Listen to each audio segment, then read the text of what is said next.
Sénégalaises, Sénégalais, mes chers compatriotes.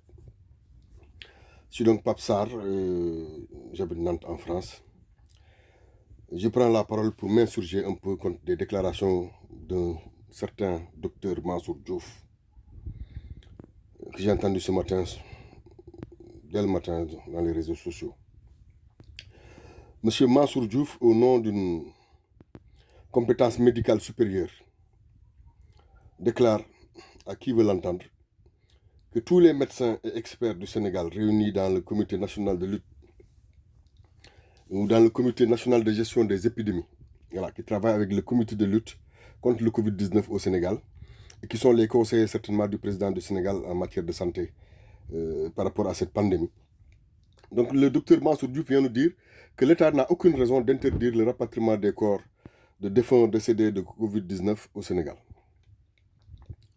Voilà encore un monsieur qui vient jouer sur les émotions des gens et qui raconte tout et n'importe quoi.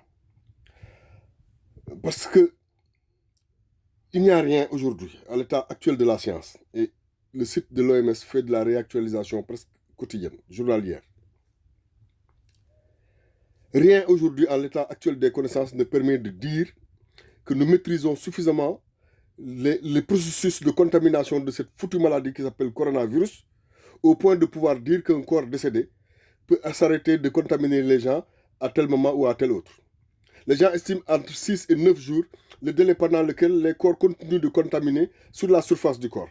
Mais personne, aucun expert aujourd'hui en France et dans le monde n'a réussi à dire de façon claire pendant combien de temps un corps décédé de Covid-19 continue de pouvoir contaminer et de garder à l'intérieur du corps des virus capables de faire des désastres. J'ai entendu Benjeloun raconter ses niaiseries habituelles. Il est dans son rôle. C'est un activiste impénitent et pas intéressant, qui passe sa vie, depuis 1976 qu'il est en France, à raconter des âneries. Maintenant, tout le monde a compris. Benjeloun, il peut continuer de parler, on ne l'écoute même plus. Il y a une Maria Diallo ces jours-ci qui joue aussi sur ces cordes sensibles-là, hein, du haut de sa stature d'infirmière. Je me demande si elle est vraiment infirmière, parce que quand on est infirmière diplômée avec 3 DU, parce qu'elle est fière de montrer ses DU, on doit comprendre ce que c'est le principe de précaution. Or, elle préfère ramer sur ses émotions et essayer d'accuser elle aussi l'État du Sénégal. Après, quand c'est le député Nangosek qui le dit, je continue de considérer que c'est un député de l'opposition qui a besoin de se racheter une sympathie au niveau des Sénégalais de la diaspora et qui en fait un peu, qui fait de ces affaires-là son cheval de bataille, quoi.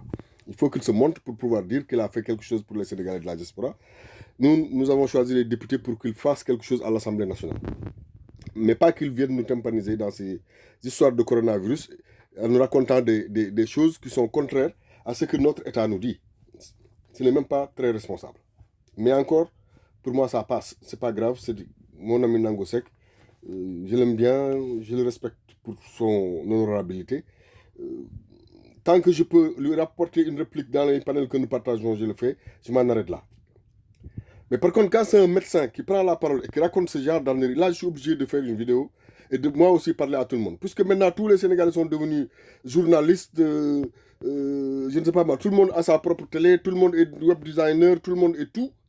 Eh ben, il faut aussi que Pape Sarr s'en mêle et donne sa vérité. Parce que là, on ne peut pas continuer de laisser les gens raconter n'importe quoi aux Sénégalais, éplorés, qui ont perdu les leurs dans cette fichue maladie Covid-19 dans la diaspora, en les mettant en plus, en les braquant en plus contre leur État.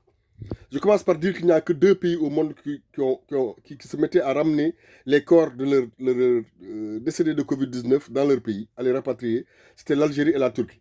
L'Algérie, depuis quelque temps, a arrêté cette affaire parce qu'ils ont connu des problèmes avec ça. Je suis certain que la Turquie va s'arrêter aussi. Alors, allez dire que le Sénégal ne peut pas se baser sur des recommandations de l'OMS qui n'existent pas, hein, pour interdire le rapatriement des corps, et que lui, docteur Mansour Diouf, est capable de tenir un défi vis-à-vis de tous les experts et médecins du Sénégal pour ça. Il n'y a pas besoin d'être médecin ou expert, monsieur Diouf, je vous dis que vous racontez des salades. Ce que vous dites est complètement faux. L'OMS recommande très bien, effectivement sur le site de l'OMS, que les corps des défunts morts de Covid-19 soient manipulés le moins possible et ne soient peut-être pas transportés. Et de toute façon, quand bien même l'OMS ne le dirait pas, nous avons des réalités, il y a des règles quand il y a des défunts qu'on doit rapatrier dans le pays d'origine. Il faut d'abord les mettre dans un cercueil fermé qui répondent aux normes. Il faut une autorisation, un laissez-passer pour que ce cercueil-là puisse circuler sur le territoire. Je parle juste de la France que je maîtrise pour ne pas avoir à parler des États-Unis et de tous les pays où les Sénégalais décèdent de Covid-19. Mais tenons-nous-en en France seulement. En France, la préfecture délivre un laissez-passer pour que les cercueils puissent circuler. Parce qu'il n'y a que comme ça qu'on peut amener un cercueil à l'aéroport et le mettre dans un cargo. Eh bien, pour l'avoir, il faut avoir un certificat de non-contagion. Mais il faut avoir un certificat de fermeture attestant que les agents de police qui avaient été présents là peuvent certifier que le corps n'est vraiment pas contaminé. Et qu'on peut le fermer et le déplacer. Hein? Et à ça doit certainement s'ajouter le certificat de non-contagion. Ce n'est pas possible. Aujourd'hui, aucun médecin ne peut délivrer un certificat de non-contagion parce que personne n'a aucune maîtrise sur la contamination des décédés de Covid-19. Comment voulez-vous qu'on délivre des certificats de non-contagion? Si on savait, si on maîtrisait le processus de contamination sous toute couture et dans tous les processus à l'heure qu'il est, on serait bien avancé sur cette fichue maladie. Ce n'est pas le cas. Et tous les jours, les gens cherchent et tous les jours, on met à jour les protocoles et les processus. D'abord de gestion de la maladie, mais également de gestion des corps des décédés de Covid-19. Quand on ne peut pas avoir de laisser-passer de circulation, on ne peut pas amener les corps d'abord dans un cargo. Mais imaginez qu'on accepte de se passer, de laisser passer et qu'on vous laisse amener vos corps dans un cargo. Mais le Sénégal n'a pas de cargo, Dr Diouf. Nous dépendons des cargos des étrangers qui font des vols commerciaux vers le Sénégal. Eh bien, ces cargos-là appartiennent à des pays qui ont ratifié les conventions IATA. Cette convention oblige les gens qui mettent un cercueil dans leur cargo, de fournir un certificat de non-contagion qui est délivré par un médecin, mais également de fournir un certificat de non-épidémie qui est délivré en France par l'agence régionale de santé de la région de provenance du décès ou du décédé. Comment veux-tu qu'en période de pandémie qu'on puisse délivrer un certificat de non-épidémie?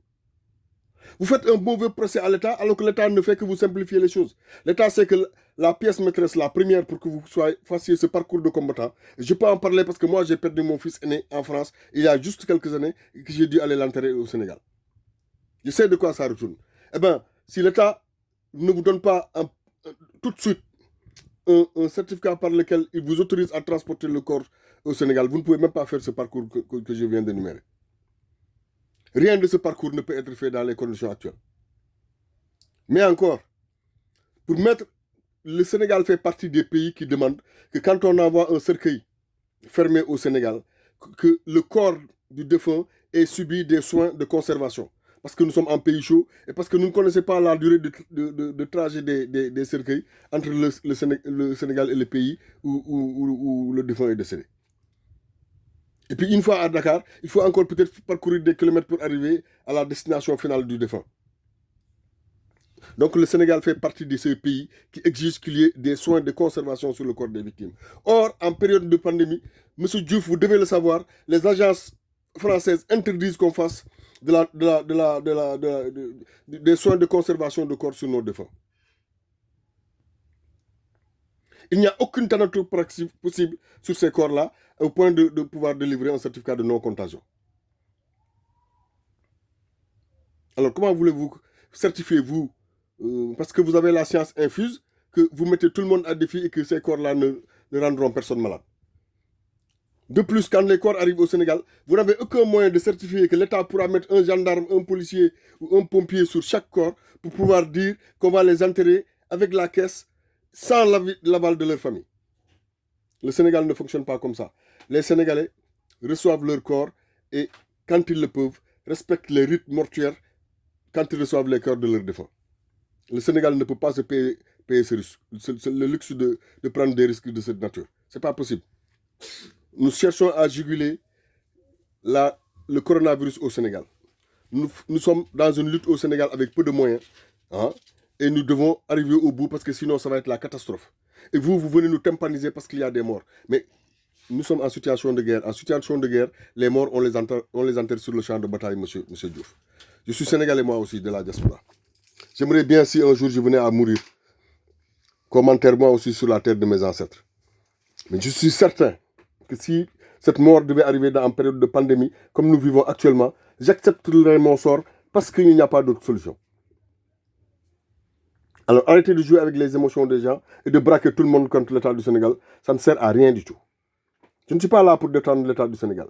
Je suis là pour apporter un peu de bon sens et vous dire que vous n'avez pas le droit du haut de votre statut de médecin de raconter n'importe quoi.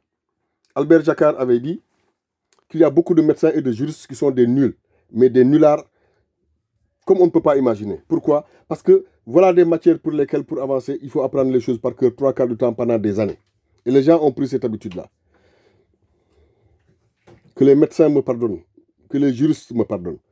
Il y en a de très bons, et c'est la majorité des cas. Parce que les Sénégalais qui font médecine et qui font droit sont en général des gens intelligents.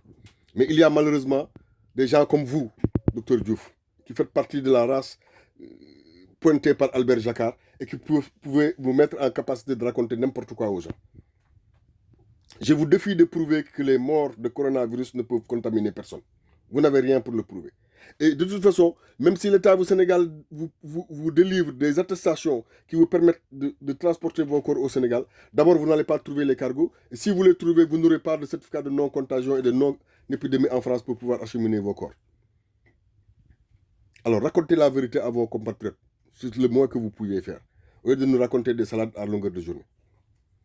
Je dis ça parce que les Sénégalais ont besoin de savoir elle est où la vérité. C'est déjà assez difficile d'avoir des morts. Il ne faut pas en plus qu'on nous raconte des salades. Salam alaikum wa rahmatullah.